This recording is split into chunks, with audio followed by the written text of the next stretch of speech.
Dia, tudo bem com vocês? Hoje na aula de ciências vamos estudar em busca da sobrevivência. Temos como objetivos compreender as diversas estratégias de sobrevivência que existem na natureza, tanto as relacionadas a fugir de predadores quanto conseguir alimento. Para sobreviver, todo ser vivo precisa encontrar alimento, evitar servir de alimento para outro ser vivo. Algumas estratégias podem ajudá-los a obter sucesso, por exemplo, na busca por comida ou para evitar serem capturados, né? Então, os seres vivos, né, eles têm que lutar pela sua sobrevivência, não é? Na natureza, porque eles precisam de alimento e assim como eles precisam de alimento, os outros também precisam de alimento, né? E aí eles precisam ter algumas estratégias, né, para poder fugir de ser alimento de um predador, né, de outro animal. E aí existem algumas coisas, né, que ajudam eles a fugir, né, a fugir de ser uma presa, né, a fugir de um predador. É isso que a gente vai falar hoje aqui, certo? Nesta imagem a gente já está vendo, né, algumas maneiras deles algumas estratégias, né, que ajudam a conseguir evitar de serem presas, de serem capturadas pelos predadores, né? A gente está vendo aí que tem árvores, né, que tem plantas, que tem folhas, né? Algumas folhas verdes, algumas folhas secas, troncos de árvores secos, né?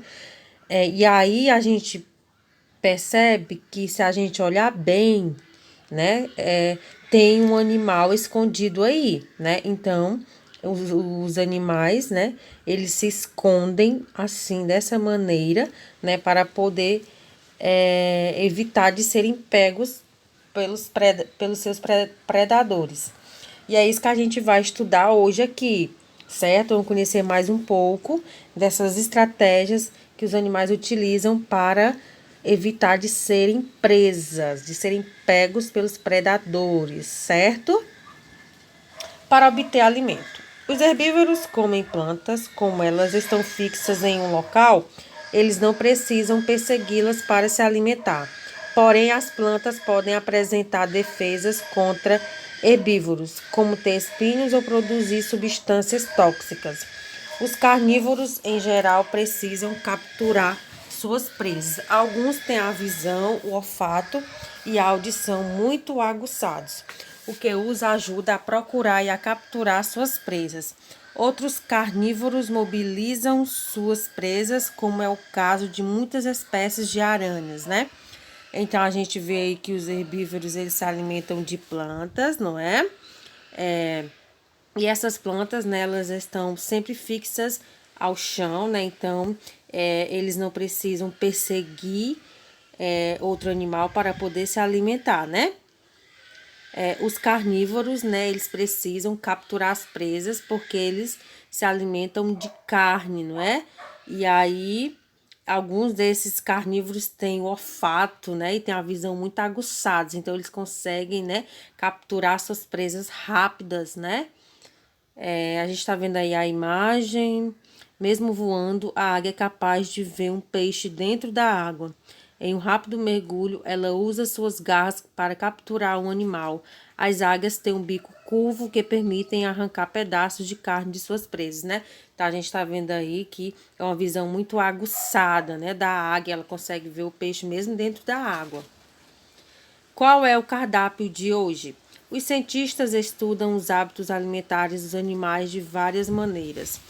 Pode parecer estranho, mas uma das formas de saber o que os animais comem é conservar suas fezes. As fezes têm restos não aproveitados que são eliminados do corpo, como sementes e outras partes de plantas,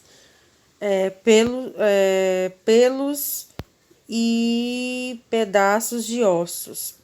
Dessa forma, os pesquisadores coletam dados para descobrir se um animal é carnívoro, herbívoro ou onívoro, né? Então, através, né, os cientistas conseguem identificar qual é a comida de um animal através das suas fezes, né? Fazem uma pesquisa, coletam um pouco, né? E aí conseguem identificar a alimentação desses animais. Que a gente está vendo dois exemplos, né? As fezes do lobo-guará, como as mostradas acima, podem conter sementes da lobeira. A lobeira é uma pequena árvore comum no cerrado. Seus frutos são muito parecidos pelo lobo-guará. Então, muito apreciados pelo lobo-guará. Então, o lobo-guará se alimenta dessa fruta, a ledeira, e aí os pesquisadores conseguiram encontrar restos desta fruta nas fezes dele.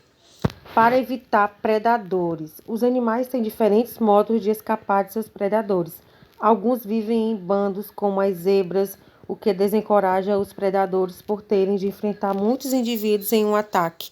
Outros animais mordem, picam ou ferroam para se defender. Isso acontece com vespas, serpentes, certos peixes e muitos outros animais. Existem ainda outras formas de defesa. Veja exemplos nas fotos abaixo, né? Então, alguns animais, né, eles têm estratégias para poder evitar de serem pegos, né? Evitar de serem predadores.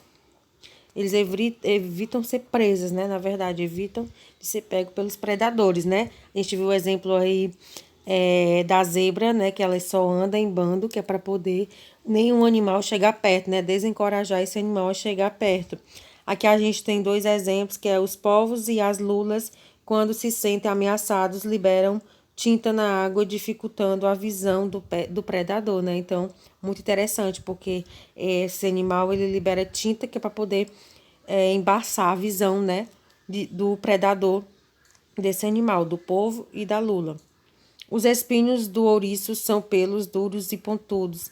Ele eriça os espinhos quando se sentem ameaçados, né? Então, não é toda hora que esses espinhos estão à mostra, na verdade, estão para dentro do corpo, mas quando eles se sentem ameaçados, eles liberam esses espinhos que é para poder evitar de algum predador, né, pegá-lo. Camuflagem. Venenos, espinhos e carapaças são algumas formas de defesa contra predadores. Alguns animais, no entanto, apresentam ainda outra maneira de se proteger. Os animais das fotos desta página se parecem muito com algum componente local em que vive. Desta forma, eles se confundem com o ambiente, o que torna mais difícil para os predadores encontrá-los, bem como evita que as presas se percebam e fujam. Dizemos que esses animais são camuflados, né? Então, a camuflagem, né? Esses animais, eles gostam de ficar em ambientes onde são mais ou menos da sua cor, que é para poder se confundir com aquele ambiente, né? E o predador não conseguir enxergá-lo. Certos animais, como o polvo e o camaleão, podem mudar de cor de acordo com o ambiente em questão. Essas capacidades permite a eles ficar camuflados e menos visíveis a seus predadores, dificultando a caça, né? Então eles mudam, tem animais que mudam de cor e isso, né, ajuda eles a ficar camuflados. Os predadores também se beneficiam com a camuflagem. A foto ao lado mostra uma aranha animal carnívoro que se parece com a flor da planta. Assim, insetos que visitam a flor em busca de néctar não percebem a aranha e acabam sendo capturados por ela, né? Então, os predadores também, eles usam essa técnica, essa estratégia da camuflagem para poder também pegarem suas presas. Cores que avisam. Muitos animais têm cores chamativas, mas em vez de atrair predadores, essa estratégia os afasta. Se um predador, ao se alimentar de um animal com cores chamativas, sentir um gosto desagradável ou os efeitos do veneno de sua presa, provavelmente evitará novo contato com animais semelhantes. Por isso diz que esses animais têm cores de advertência, né? A gente vê aí a abelha, né? A vespa e um sapo, né? Mimetismo também é outra técnica, tá, gente? Certos animais não se parecem com o ambiente em que vivem, mas sim com outros seres vivos. Essas semelhanças que também pode afugentar predadores é chamada mimetismo. Observe as fotos a seguir. compare os olhos desta coruja com as manchas na asa da borboleta que está a foto ao lado, né? Então, aqui a gente tá vendo uma coruja e aqui ao lado a gente tá vendo uma borboleta, né? Então, os animais também utilizam dessa técnica para poder fugir de seus predadores, né? A técnica do mimetismo, tá vendo que eles parecem muito, né, com a borboleta. Então, ao invés de o predador pegar ele, né, vai achar que não, ele vai achar que é uma borboleta e não é uma coruja. Então, ele vai desistir de pegá-lo, certo? A nossa aula de ciências era essa. Eu espero que vocês tenham compreendido, né, algumas técnicas, não é? Algumas estratégias de sobrevivência dos animais, né? E tenham gostado do vídeo. Um beijo e até mais.